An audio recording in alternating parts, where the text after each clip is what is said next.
So, minasan, konnichiwa, yoroshiku onegaishimasu. So, mga kaastig, itong ipapakita ko naman sa inyo ngayon ay isang racing machine ng Japan, ng Honda. Kung CB1, yan ang pangalan dahil yan ang nakatatak sa kanya. So, ngayon ipapakita ko na.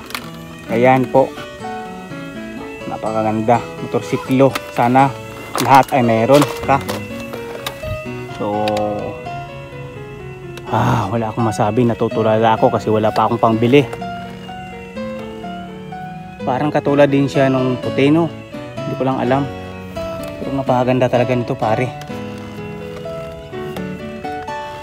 Pero ko ito, dual disc brake siya, di ba? Yung isa doon, hindi lang.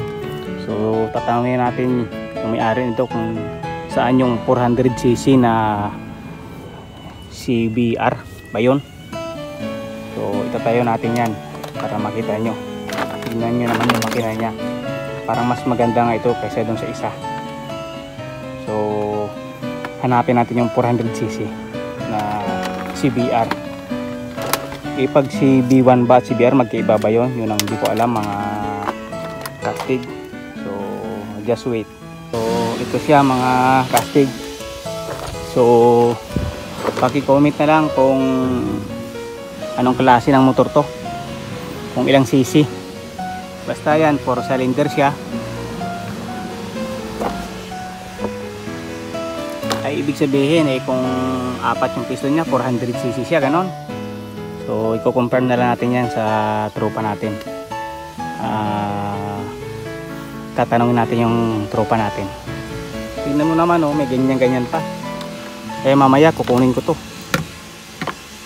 Napakaganda talaga yun, di ba? Mga pang big bike. Kaya ang pormahan talaga ng mga pang big bike, mga pang racing yan. Ngayon alam ko na, ganyan pala yan. So, lahat ng pisa nila aluminum. Ganyan yung pormahan nila. So dapat pala kukunin ko ba to? So yan, kukunin natin yan mamaya. Ipagkakalagyan kay astig. Kita nyo naman yan, di ba? So yung carburetor niya, hindi natin yan pwedeng hingiin dahil siyempre binibinta yan Pero yung mga ganyan, pwede mong kunin yan. May pang tanggal ka dyan, diba? So dito naman, wala yung ano niya, yung turutot niya dito. Galing naman ang pagkagawa nito, yan galing. So sa mga nakakaalam, ito yung backstep niya, talagang original yan. Kita mo naman.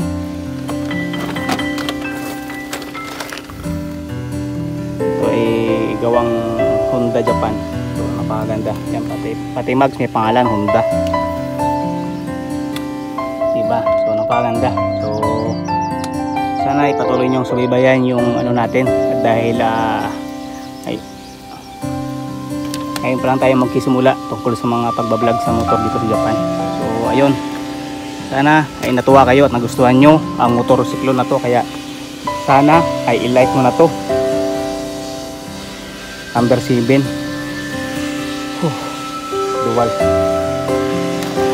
Dual brake siya. So tignan nyo naman mga kastig, diba? Talagang malinis pa. Radiator lang ang sira sa kanya. Sigurado ako ito. Pero dahil nasira na nga lang to, dahil tinambak na, dahil yung may-ari pinabayaan na.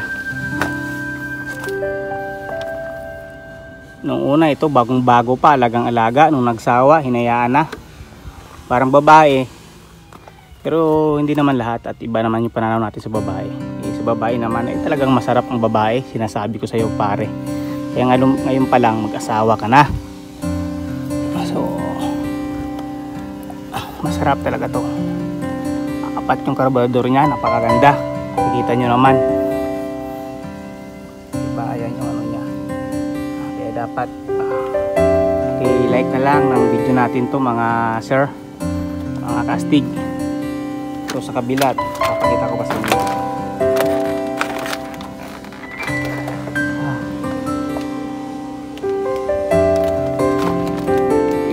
Ikot kayo sa kabila.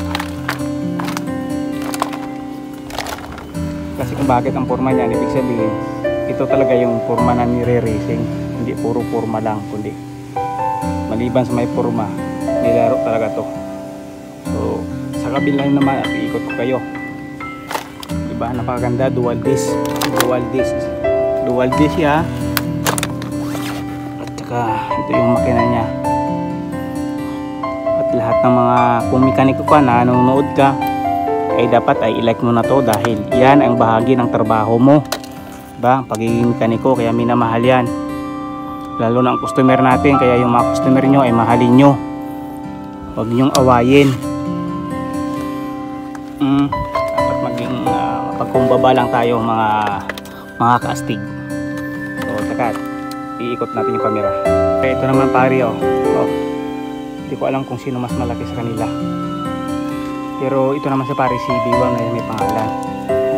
Iba ba yung pare, yung una kaninang Honda, yung CBR ba yun? Ito pare, ito naman siya, twin loop frame. Kaya pakicheck na lang pare ha, kung saan dito pare yung 400cc. Pero parang nalalakihan talaga ako dito pare, kasi doon sa puti. Okay, yung pinagkaiba.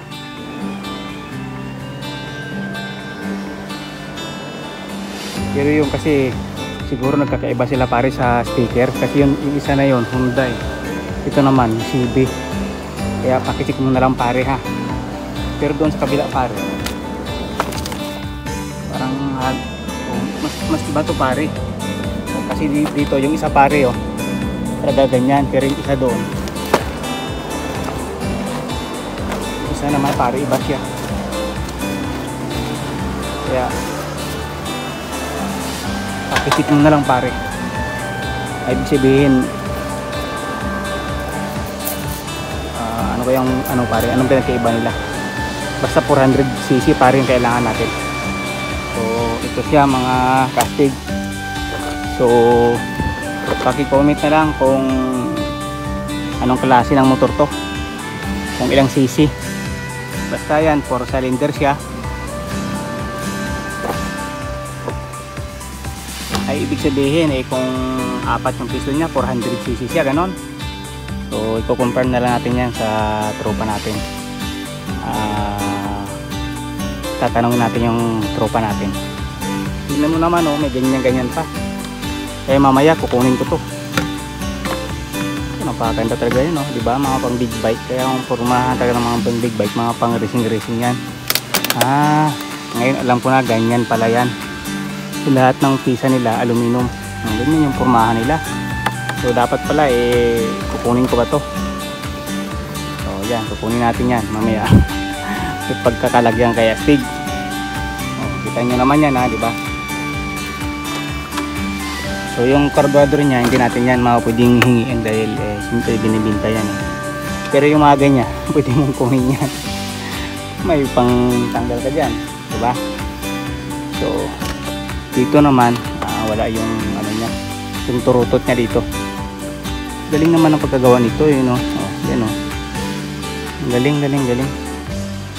So sa mga nakakaalam, ito yung backstep niya, talagang original yan, kita mo naman.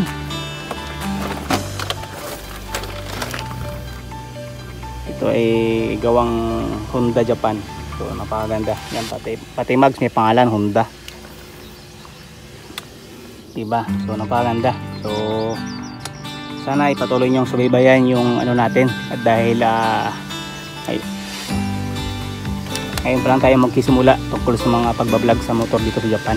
So ayun, sana ay natuwa kayo at nagustuhan nyo ang motorsiklo na to. Kaya sana ay i-like mo na to, number 7.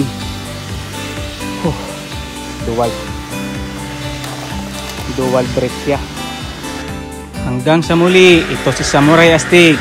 Maraming salamat sa lahat. Hanggang sa muli, paalam.